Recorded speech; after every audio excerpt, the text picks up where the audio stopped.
So I've looked at the lists. Mhm. I've looked at the range rating. Yep. And now I have to figure out where, how, what, why, all those W questions about charging my electric vehicle. Yep. There's a few different options out there, and I think we should touch bases and let people know what to expect and what they may want to do if depending on your cost. Sounds good. All right. Let's go. Sounds good. Hey, I'm Colin. and I'm Chris. And you're watching Amped Up Sibs.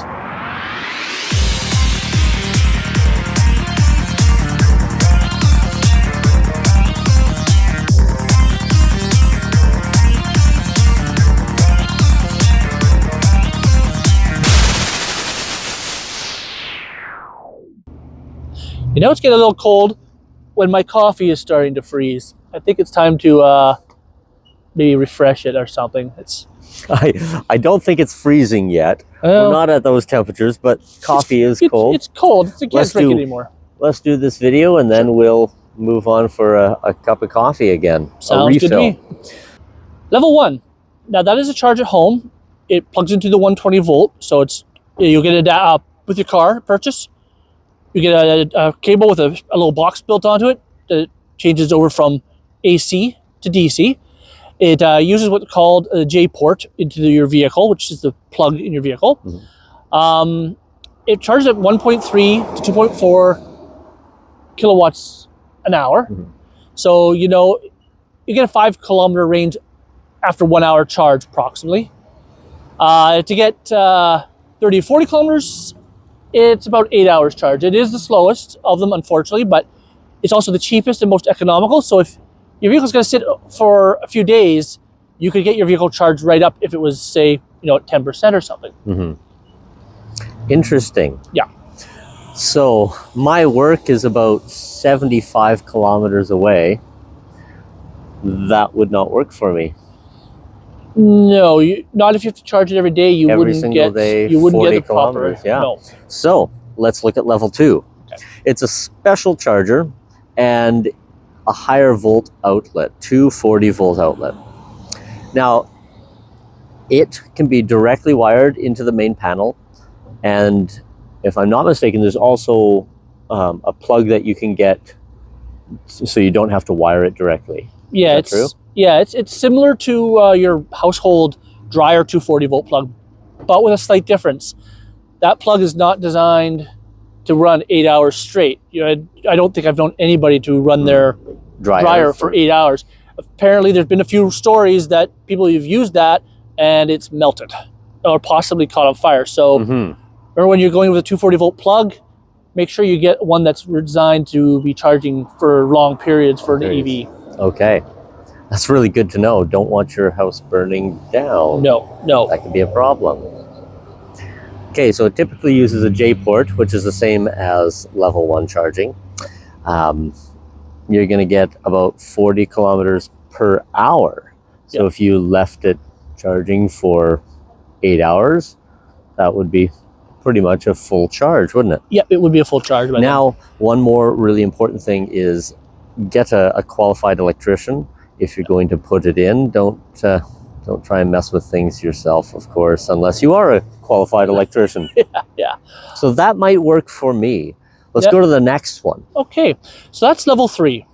It's also known as fast chargers, like the Tesla behind us, or also known as DCFC, which is what Flow and HC Hydro usually call them. They're using what they call the SAE combo or CCS plug. It's got your J plug built in with the high power plug as well on the bottom, so it makes it a much larger plug.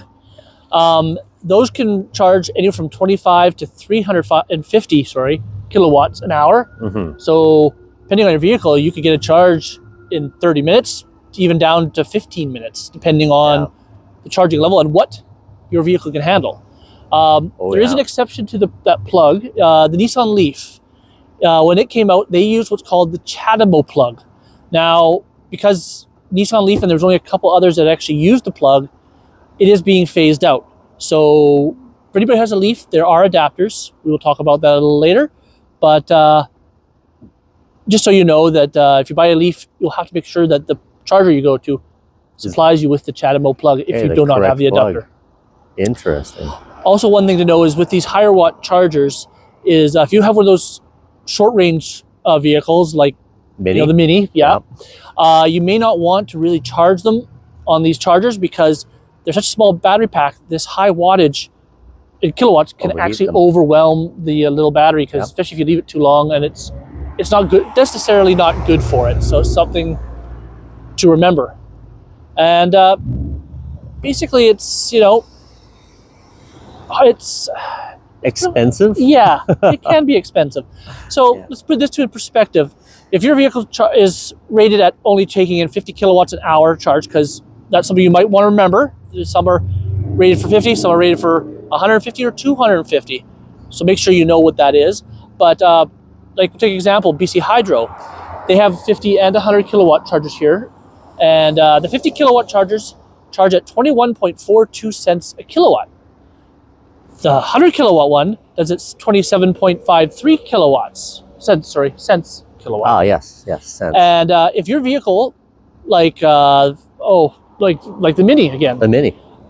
you plug that into the 100 kilowatt charge thing, you're spending more because your vehicle's capped at 50 kilowatts. Oh, So basically, you're spending more money to get a 50 kilowatt charge versus using the 50 kilowatt charger. So that's something you might want to remember and know about your vehicle is what is its max charge rate at, so that you don't pay more for something you can't actually use. okay. So you're saying if I can only get 50, there's no use in parking at 100 because I'm just going to pay the 100 rate, not the 50 rate. Exactly. So find the 50. Interesting. Yeah. Wow. Yep. So there is another plug that's available. It's called A to Z EV Shop, and basically they're making a certified CCS1 plug called the Typhoon plug, and it's going to have the UL certification and everything to use for the Tesla fast chargers. Is that correct? Yes, that is correct. Yeah. So it might be worth checking that out. And as always, buy something. If the time comes and you're able to use the Tesla chargers on a non-Tesla vehicle, for example, the Aria will hopefully be able to do that soon next year, early mid next year. Do buy a certified plug. Don't buy the aftermarket non-certified fly-by-night kind of companies. Yeah, the ones that you might typically find on Amazon, because I've heard a few stories where people have tried the adapters, like on the CHAdeMOs, and it's actually melted to the plug on the car, and then you have to basically take it to a dealer to have the whole plug assembly replaced, and it's not cheap. Exactly. So be careful when you buy something like that, because some of them are not even rated to handle 40 amps. They'll overheat them and melt them. Yeah, exactly. Another thing to mention about level 3 is you're not really going to be able to put it in your home. You could, but you need a 480 volts to your house, first of all. Mm-hmm. And the cheapest we found to have a level 3 solar house is $40,000. And it goes anywhere up to $175,000, depending on where you live and your power requirements and availability at your house. Yeah. So level 3, probably not for home. No. Level 1, probably not for me. Nope. I think, truthfully, level 2 would probably, at this point, be your best bet. Yep. And have a qualified, of course, electrician who knows EVs to install it for you. Sounds good. Well, I think that's all the information we have for you on level 1, 2, and 3. Do you have anything to add? No, I think that's it. Sounds good. Thanks for watching, and we'll see you later. Eh?